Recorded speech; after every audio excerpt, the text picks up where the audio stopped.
Assalamualaikum warahmatullahi wabarakatuh. Perkenalkan, saya Anissa Dwi Wahyuni dengan NIM 07011182328019 dari kelas A Indralaya. Yang terhormat Bapak Ar-Rahman Syafebri, SIPMSI, selaku dosen pengampu mata kuliah Sistem Hukum Indonesia. Di sini saya akan membahas mengenai kasus narkoba Freddy Budiman. Apa sih perkara yang terjadi? Freddy Budiman adalah seorang bandar narkoba internasional yang terlibat dalam jaringan perdagangan narkotika jenis ekstansi dan sabu. Kasus ini melibatkan penyeludupan narkoba dalam jumlah besar ke Indonesia dan negara lainnya. Freddy ditangkap pada tahun 2014 dan diadili atas tindakannya yang merusak sistem sosial dan ekonomi di Indonesia. Ia menjadi salah satu pelaku terbesar dalam sejarah narkotika di Indonesia. Siapa saja yang terlibat dalam kasus ini? Yang pertama itu Freddy Budiman sebagai tersangka utama. Yang kedua, jaringan internasional, terdiri dari importir narkoba yang mengirimkan narkoba dari luar negeri ke Indonesia, seperti Laosan, seorang warga Belanda yang menyuplai ekstansi. Yang ketiga ada kaki tangan Freddy. Beberapa orang yang bekerja untuk Freddy di dalam dan luar penjara, termasuk saudara kandungnya Latif, serta orang-orang yang terlibat dalam penggadaan dan distribusi narkoba seperti Yanto, Aris, Gimo, Asun, dan Heni. Kapan peristiwa terjadi? Pada tahun 2009, Freddy Budiman pertama kali tertangkap karena memiliki 500 gram sabu dan dijatuhi hukuman 3 tahun 4 bulan penjara. Pada 2011, Freddy kembali ditangkap karena memiliki ratusan gram sabu dan bahan pembuat ekstansi. Pada tahun 2014, Freddy ditangkap karena menyelundupkan 1,4 juta butir ekstansi yang dikirim dari Tiongkok.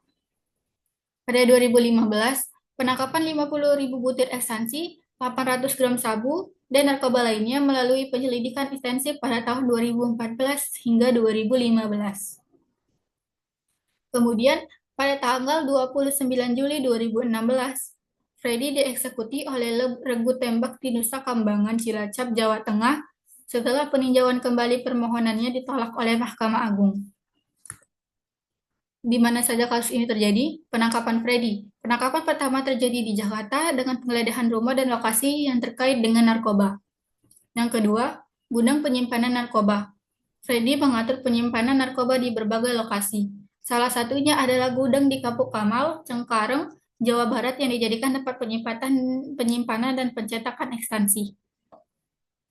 Pabrik ekstansinya, Freddy merencanakan untuk mendirikan pabrik ekstansi di Gudang Kapuk Kamal, Jakarta Barat pada September 2014.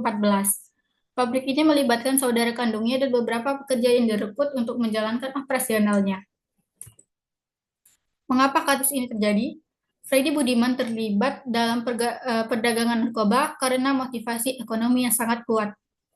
Dengan selisih harga yang besar antara narkoba yang diselundupkan dan harga pasaran di Indonesia, Freddy dan jaringan internasionalnya memperoleh keuntungan yang sangat besar. Penyalahgunaan narkoba di Indonesia yang terus meningkat juga menjadi faktor pendorong permintaan narkoba yang dimanfaatkan Freddy untuk menjalankan bisnisnya. Freddy bahkan sampai menggunakan bantuan dari polisi, BNN, dan Ditjen Bea Cukai untuk memasukkan narkoba ke Indonesia dengan menyuap banyak pihak untuk memuluskan operasinya. Bagaimana prosesnya berjalan? Yang pertama itu ada penangkapan dan penggeledahan. Penangkapan. Pada Juli 2014, Freddy Budiman, seorang bandar narkoba internasional, berhasil ditangkap oleh pihak kepolisian dan Badan Narkotika Nasional. Penangkapan ini merupakan hasil dari penyelidikan yang dilakukan oleh pihak berwajib terhadap jaringan narkoba besar yang dipimpin oleh Freddy. Barang bukti yang disita, yaitu saat penangkapan, pihak kepolisian menemukan 1,4 juta butir ekstansi dan lebih dari 2 ton sabu yang diselundupkan Freddy. Tepat penangkapannya, Freddy ditangkap di Jakarta dan narkoba tersebut diselundupkan ke Indonesia melalui jalur internasional. Penggeledahan. Penyelidikan lanjutan pada tahun 2014 sampai 2015. Setelah penangkapan Freddy, penyidik melanjutkan penyelidikan untuk mengungkap jaringan narkoba internasional yang dipimpinnya. Barang bukti yang disita yaitu ada 50.000 butir ekstansi dari Belanda, 800 gram sabu dari Pakistan, dan 122 lembar narkotika berbentuk perangko dari Belgia. Penangkapan kaki tangan Freddy ini terdapat 11 orang, termasuk beberapa saudara kandungnya seperti Latif, yang terlibat dalam pengadaan dan distribusi narkoba. Pembentukan pabrik ekstansinya pada September 2014.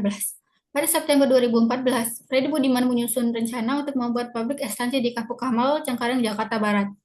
Freddy menginstruksikan kaki tangannya seperti Yanto, Aris, dan Latif untuk membeli bahan-bahan baku dan alat untuk memproduksi ekstansi di lokasi tersebut. Langkah-langkah yang dilakukannya yaitu ada pembelian bahan baku dan alat cetak ekstansi dilakukan pada November 2014. Kemudian Freddy berusaha mengatur agar narkoba terus diproduksi dan disebarkan meskipun ia berada di dalam penjara. Selanjutnya pengiriman narkoba dan tindak lanjut pada Oktober 2014 sampai Maret 2015. Pada periode Oktober 2014 hingga Maret 2015, Freddy terus memberikan instruksi kepada kaki tangannya untuk menerima dan mengedarkan narkoba dari berbagai sumber internasionalnya. Langkah-langkah pengirimannya yaitu ada Freddy menyuruh Yanto untuk menerima narkoba yang berupa narkotika berbentuk perangko dari seorang yang masih buron. Freddy juga memesan 1 kg sabu dan 25.000 butir ekstansi dari jaringan internasionalnya, serta melibatkan berbagai kaki tangan untuk mendistribusikan narkoba ke berbagai kota di Indonesia, seperti Bekasi, Surabaya, Kalimantan, Makassar, dan Medan. Penangkapan tambahan dan pengungkapan jaringan pada April 2015. Pada April 2015, penyidik akhirnya berhasil menangkap beberapa kaki tangan Freddy yang terlibat dalam pengiriman narkoba. Mereka menemukan gedung penyimpanan narkoba di Kapuk Kamal, Jakarta Barat, yang sebelumnya digunakan untuk menyimpan dan memproduksi ekstansi. Dengan bukti tambahan, pelaratan cetak ekstansi, bahan pelarut dan pewarna ekstansi, penyidik juga menyita 20 ponsel, mesin cetak ekstansi, dan timbangan digital yang digunakan dalam proses distribusi narkoba. Penuntutan dan eksekusi Freddy Budiman. Setelah penyelidikan yang ekstensif dan penangkapan lebih lanjut, Freddy Budiman akhirnya dihadapkan pada persidangan dan dijatuhi hukum 18 tahun penjara. Meskipun demikian, Freddy terus menjalin bisnis narkobanya dari dalam penjara. Pada tahun 2016, setelah permohonan peninjauan kembali ditolak oleh Mahkamah Agung, Freddy dijatuhi hukuman mati eksekusi pada 29 Juli 2016. Freddy Budiman dieksekusi oleh regu tembak di Nusa Kambangan, Cilacap, Jawa Tengah setelah menjalani proses hukum yang panjang. Beberapa tersangka dan hukum yang diterima, yaitu ada Suyatno alias Gimo dihukum 20 tahun penjara, Haris Perdana dihukum 20 tahun penjara, Latif dihukum penjara seumur hidup, dan Heni dihukum 16 tahun penjara. Putusan hakim, kesesuaian dengan hukum dan fakta di persidangan. Putusan hakim terhadap Freddy Budiman dipertimbangkan dengan sangat hati-hati oleh hakim. Dalam kasus ini ada beberapa faktor yang mempengaruhi keputusan hakim. Bukti yang kuat. Freddy terbukti menjadi pengendali utama dalam jaringan narkoba internasional. Barang bukti yang ditemukan seperti ekstansi sabu dan pelaratan produksi narkoba mendukung dakwaan. Dampak sosial dan ekonomi.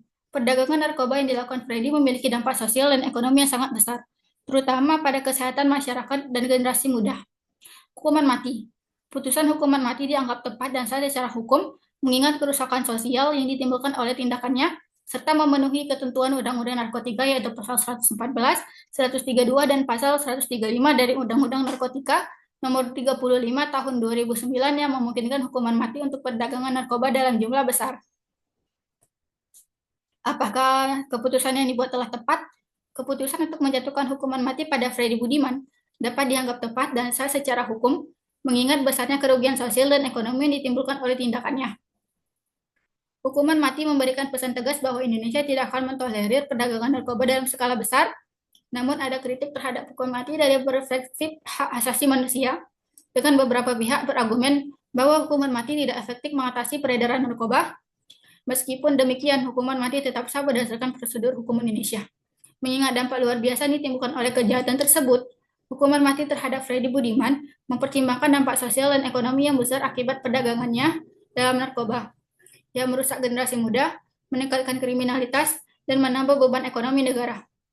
Diharapkan hukuman ini memberikan efek jera dan mengurangi peredaran narkoba, namun meskipun dihukum mati, penting untuk tetap fokus pada pencegahan dan rehabilitasi untuk mengurangi dampak narkoba di masa depan. Kebijakan ini harus diperkuat agar penanggulangan narkoba lebih komprehensif dengan perhatian pada edukasi, kesadaran, dan dukungan bagi pengguna narkoba. Mungkin itu saja yang dapat saya sampaikan. Kurang lebihnya saya mohon maaf. Wassalamualaikum warahmatullahi wabarakatuh.